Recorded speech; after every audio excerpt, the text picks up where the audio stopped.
오늘 우리에게 주시는 하나님의 말씀은 출애굽기 7장 10절에서 18절 말씀입니다. 출애굽기 7장 10절에서 18절 말씀입니다.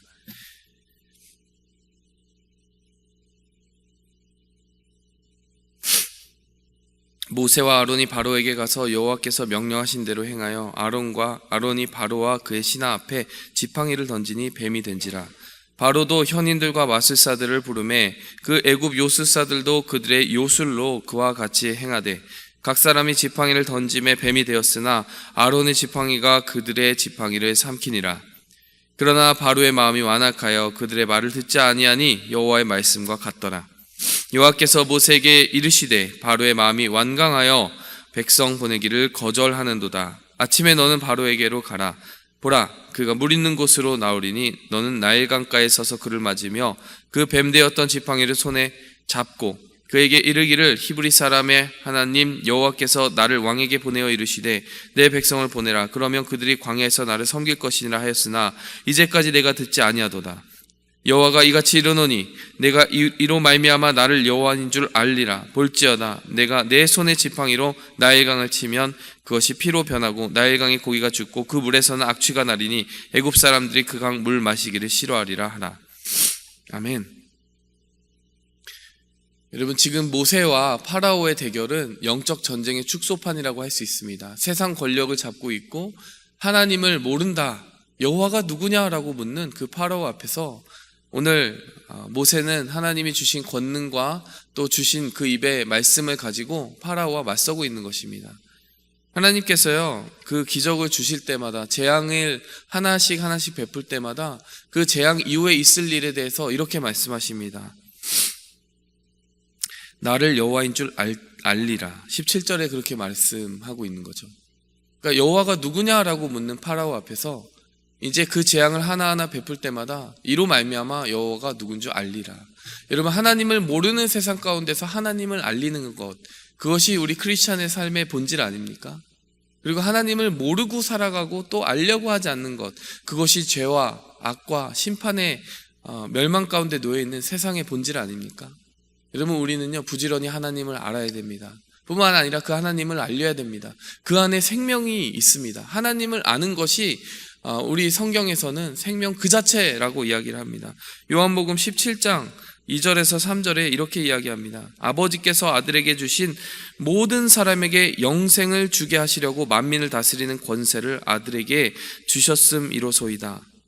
영생은 곧 유일하신 참 하나님과 그가 보내신 자 예수 그리스도를 아는 것이니이다. 예수님 자신이 이렇게 말씀하셨어요. 영생의 정의가 뭐냐? 여러분, 생명의 정의가 무엇이냐라고 이 세상 사람들에게 묻는다면 뭐라고 말할까요? 심장이 뛰는 것? 숨을 쉬는 것일까요? 여러분, 말씀은 이렇게 이야기합니다. 영생은 곧 유일하신 참 하나님과 그가 보내신 자 예수 그리스도를 아는 것이니이다. 여러분, 파라오가 오늘 처한 그 상황, 그리고 파라오를 뒤따르는 모든 이집트가 처한 그 상황이 사망의 길, 죽음의 길이었다라는 그 단적인 예는 그의 질문 속에 나와 있는 것입니다. 여호와가 누구이기에? 하나님이 누구냐? 여러분, 우리도 역시 그렇습니다. 우리가요, 어떻게 하면 하나님의 백성으로 살아가는 그 삶에 생명을 얻되 더욱 풍성히 얻게 하시는 하나님의 은혜를 누리며 살아갈 수 있을까요? 그래서 우리가 이미 알고 배운 그 하나님을 우리 삶 속에 더욱 잊지 않기 위해 애쓰는 것입니다. 고군분투하는 것입니다. 또 우리가 아직 배우지 못한 그 하나님을 알기 위해 우리의 삶 속에 말씀을 부지런히 가까이 하고 기도로 주님 앞에 나아가는 것입니다. 우리가 하나님을 한 번 알았다 하여 끝나는 것이 아니라 그 하나님이 내 안에서 잊혀지지 않기 위해 애써야 합니다. 그것이 우리의 생명의 빛이고요, 우리가 그 반대 방향으로 갈 때 우리는 우리의 영혼이 메마르는 것을 느끼게 될 것이고, 우리의 세상의 삶이 아무리 형통하고 문제없이 흘러가는 것처럼 보여도 마침내 막다른 골목에 다다라 있다라는 것을 알게 될 것입니다. 하나님께서는 이 파라오와 이집트의 그 운명이 아무리 번영하고 융성하고 권력과 모든 문화가 찬란하게 빛나는 것처럼 보여도 그들이 하나님을 아는 지식에 있어서 말라간다면 그들이 막다른 골목을 향해 달려가는 폭주 기관차와 같다라고 이야기를 하시는 것이죠. 오늘 이 말씀이 우리에게 은혜가 되어야 되는 것은 하나님을 잊지 않고 살아가는 그 삶을 우리에게 주셨다라는 것입니다. 이미 주신 그 삶과 축복을 우리가 분명히 붙들고 나아가길 원합니다. 그렇다면 하나님께서 오늘 이 말씀을 통해서 이것만큼 잊지 말아라 라고 주신 그 하나님의 본질 무엇일까요?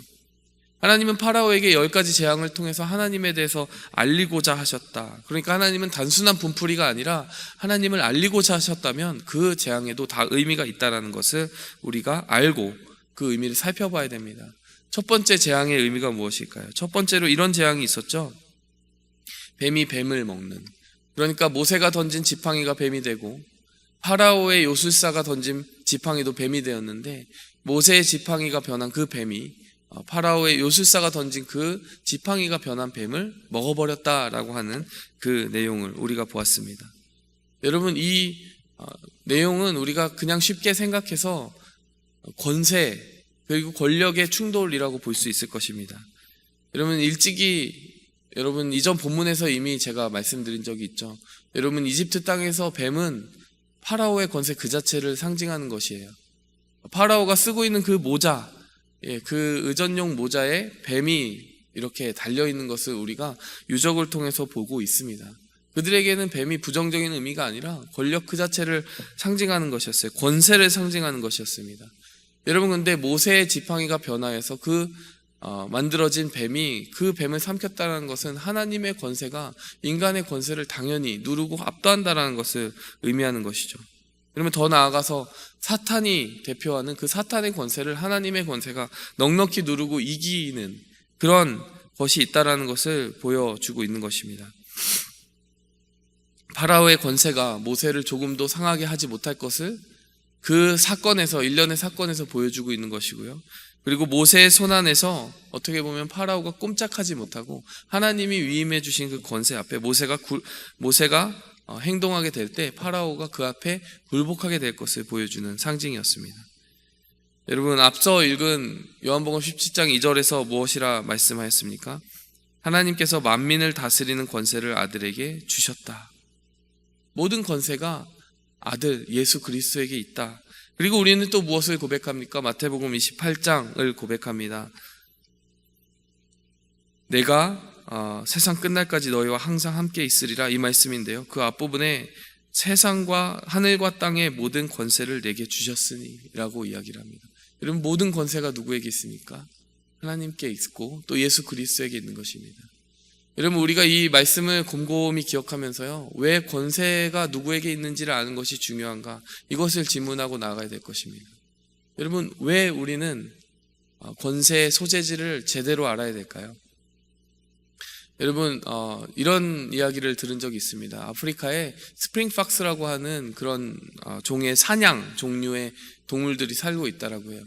여러분, 과학자들이 한 가지 흥미로운 사실을 발견했는데, 그 스프링팍스가 무리지어서 움직이고 풀을 쫓아서 이제 달려가면서 이동하는 그런 습성을 가지고 있는데, 아주 자주 발견되는 것이 절벽 아래로 그 많은 무리들이 동시에 같이 떨어져서 몰사하는 장면이 눈에 띄었다라고 그래요. 자주 눈에 띄었다라는 것이죠. 이런 이상 행동을 보고 과학자들이 좀 분석이 필요하다. 이 동물은 왜 이렇게 행동을 하는 것일까? 이런 의문을 가지게 되었다라고요. 그리고 자세히 살펴보니까 한 가지 답을 얻게 되었습니다. 그들은 다름 아니라 앞서 달려가는 양들을 그냥 묻지 않고 따지지 않고 권세 있는 양이라고 레이블한 다음에 그 양들을 쫓아가는 습성을 가지고 있었다라는 거예요. 그렇게 된 이유는 무엇이냐? 그 무리들이 같이 어떤 특정 지역을 점유하고 풀을 뜯어먹게 되면 풀이 조금 있으면 고갈되게 되는 것이죠. 근데 가장 가장자리에 있는 양들은 이제 바깥쪽에 있기 때문에 그 풀이 있는 곳을 향해서 진행하게 되는 것이고요. 그 진행하는 모습을 보면 안쪽에 풀이 이미 고갈되어 버린 양들은 저곳에 풀이 있나 보다라고 하는 사인으로 받아들이고 그들을 리더로 삼고 그 방향을 향해 나아가더라는 것이에요. 방향을 향해 나아가다 보면 그 리더, 어떻게 보면 억지로 리더가 되어버린 그 양들을 이 무리지어 움직이는 양들이 밀어붙이기 시작합니다. 그럼 리더들이 같이 밀어붙여지기 시작하는 거예요. 그러면 그들이 밀어붙여지지 않기 위해 어떻게 할까요? 달려가게 돼요. 무리가 움직이는 방향으로 달려가게 되는 것입니다. 그러면 더 그 속도가 붙어서요, 그들이 나중에는 모두가 함께 한 몸이 되어서 움직이고 뛰기 시작하는데, 이제 왜 뛰기 시작했는지도 기억하지 못한 채로 마구마구 달려가기 시작합니다. 어디까지 달려갈까요? 이제 절벽 끝까지 달려간다고 생각해 봅시다. 그러면 가장자리에 있는 양들은 이미 보는 거예요. 아, 절벽이 가까이 오고 있다. 이제 이대로 갔다가는 큰일 난다. 그들이 멈추려고 한다고 멈출 수 있을까요? 이미 물이 지어오는 양들은 그 절벽을 보지 못하고 달려오기 때문에 앞에 달려가고 있는 양들을 끝까지 밀어붙이게 되고요. 결국에는 모두가 절벽 아래로 떨어져서 몰사하는 그런 어리석은 행동을 했다 하는 것을 보여주고 있다는 것이죠. 여러분, 이 모습을 보면서 저는 세상이라고 하는 한 글자가 떠올랐습니다. 이제 로마서의 사도 바울이 로마서 12장에 뭐라고 이야기합니까? 이 세대를 본받지 말고 마음을 새롭게 함으로 변화를 받아 하나님의 선하시고 기뻐하시고 온전하신 뜻이 무엇인지 분별하도록 하라. 여러분, 우리는 너무나 쉽게 묻지도 않고 따지지도 않고 뛰어가는 그 사냥들과 같이, 여러분, 이 세상에 어떤 권세 있는 자들이라고 하면 무조건 따라갑니다. 어떤 이 세상에서 이것이 유행이라고 하면 무조건 따라가는 것이죠. 근데 막상 달려가 보면 그곳이 막다른 골목인지도 모른 채 달려가는 것입니다. 여러분, 이 세대에 우리가 큰 근심을 가지고 신앙인으로서 바라보는 문화 중에 하나가 무엇입니까?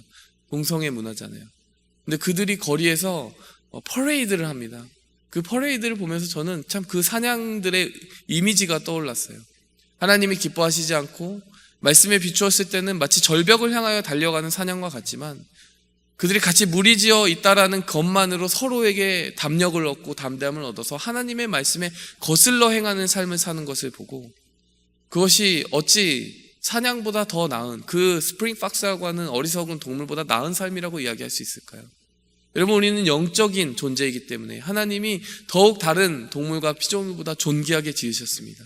근데 그 존귀함이 되기 위해서는요, 사람들의 움직임, 유행, 그 어떤 트렌드와 추세를 따라가는 것이 아니라 하나님의 말씀이 우리를 어떻게 살도록 지시하고 있는지를 부지런히 살피며 살아가야 된다는 것입니다.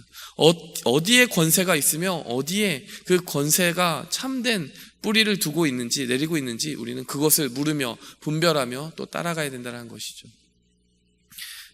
여러분, 성경에서는 우리가 스프링박스와 같지 않고 양떼와 같다라고 이야기를 합니다. 양떼는 어떤 존재입니까? 울타리 안에 존재하는 존재들이에요. 요한복음에서도 양의 울타리와 같다, 하나님께서는, 예수님께서는 양의 문과 같다라고 이야기하셨고요, 또 자신이 목자와 같다고 하셨습니다. 차이점이 무엇입니까? 그냥 앞서 있는 어떤 양들을 리더로 삼지 않는다라는 거예요. 그들을 인도할, 그들에게 목초지를 알려줄, 그들에게 생명이 되어줄 그 권세 있는 자의 목소리를 바로 목자에게서 그 양들이 찾는다라는 것이 그 스프링박스와 양떼의 차이입니다. 여러분, 우리가 어떻게 하면 이 무모하게 달려가는 세상의 풍조 속에서 하나님의 백성으로서 살 수 있습니까? 너는 이것을 얻으면 리더가 될 수 있어. 너는 이것을 취하면, 이 자리에 권세와 지위를 얻으면, 이렇게 올라가게 되면 그것이 너를 빛나게 해줄 거야 라고 하는 다양한 목소리들을 셧다운하고, 하나님의 말씀이, 하나님의 사명이 나를 이곳으로 이끌고 있어 라고 하는 그 음성, 그 목자의 음성에 귀 기울이며 살아갈 때 우리가 생명의 길로 나아갈 수 있다는 것이죠. 여러분, 우리는 스프링박스가 아니라 양떼입니다. 우리는 우리의 본성을 따라가는 것도 아니고요, 무리들의 움직임을 따라가는 것도 아닙니다. 우리는 목자의 음성을 따라가야 될 줄 믿습니다. 분명히 말씀은 이야기합니다. 하늘과 땅의 모든 권세를 내게 주셨으니, 예수님께 주셨으니. 여러분, 사실 그 말씀도 곰곰이 생각해 보세요. 마지막 제자들에게 모든 것을 위임하고 가시는 말씀입니다. 제자들은 어떤 말씀을 듣고 싶을까요? 하늘과 땅의 모든 권세를 너희에게 주셨으니.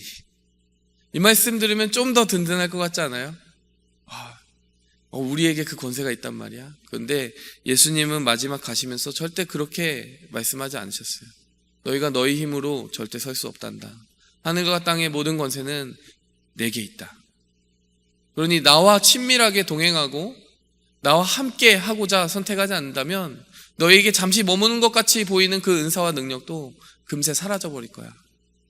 너희는 권세와 능력을 쫓아가는 자가 아니라 권세 있는, 권세의 뿌리가 되신 예수 그리스도를 쫓아가는 자여야만 살 수 있다. 그 가지가 나무에 붙어있지 않으면 곧 말라서 버려지나니 사람들이 그것을 던져 불에 사르느니라. 요한복음 15장 말씀하고 있는 것이죠. 여러분, 우리가 이 명령을 참되게 마음속에 새기며 살아갈 수 있을까요? 여러분, 하나님은 오늘 그 자리로 부르십니다. 그리고 그 능력을 의지하라 하십니다. 그리고 그 권세에 부복하라고 하십니다. 그 권세 있는 자의 음성을 우리가 듣기를 바랍니다. 오늘 기도하실 때 곰곰이 나는 어떤 권세를 쫓아가고 있는가, 어떠한 세상에 가진 것들에 의해서 내 마음을 든든하게 세우고 있느냐, 이것을 한번 물어보시기 바랍니다. 파라오의 권세도 우리를 세우지 못합니다. 이 세상에 주는 어떠한 그러한 그럴듯한 약속들도 우리를 더 빛나게 하거나 견고하게 하거나 안정되게 하지 못합니다. 오직 말씀이 부르는 그곳, 그 권세가 있는 예수 그리스도와의 동행만이 우리를 살게 합니다. 우리가 이 진리를 기억하면서 오늘 기도의 자리로 나아가도록 하겠습니다. 하나님 아버지, 감사합니다. 하늘과 땅의 모든 권세가 우리가 아닌 주님께 있습니다. 우리가 주님께 기대어 살 때 주님께서 그 모든 권세를 우리에게 부어주십니다. 그리고 우리가 살아가야 될 그 모든 삶의 본질을 우리에게 알려주시고 생명 얻을 그 방향으로 우리의 삶을 선한 목자 되신 주님의 지팡이와 막대기로 인도해 주십니다. 하나님, 우리가 그것을 기억하게 도와주시고 그 목자의 음성을 듣는 일에 전심을 기울이게 도와주시옵소서. 우리가 세상을 정말 무모하게 달려가는 그러한 스프링박스처럼 목자의 음성 없이 다름질하는 그러한 헛된 인생 살지 않게 도와주시고, 하나님의 부르심이 있는 곳이라면 어디든 가겠다라고 하는 그것이 음침한 사망의 골짜기라 하여도 목자를 신뢰하고 나아가는 양처럼 살아가게 도와주시옵소서. 예수 그리스도의 이름으로 감사하며 기도하였습니다. 하늘에 계신 우리 아버지여, 이름이 거룩히 여김을 받으시오며 나라의 임하옵시며 뜻이 하늘에서 이룬 것 같이 땅에서도 이루어지이다. 오늘날 우리에게 일용할 양식을 주옵시고 우리가 우리에게 죄 지은 자를 사하여 준 것 같이 우리 죄를 사하여 주옵시고 우리를 시험에 들게 하지 마옵시고 다만 악에서 구하옵소서. 내게 나라와 권세와 영광이 아버지께 영원히 있사옵나이다. 아멘. 오직 주의 사랑을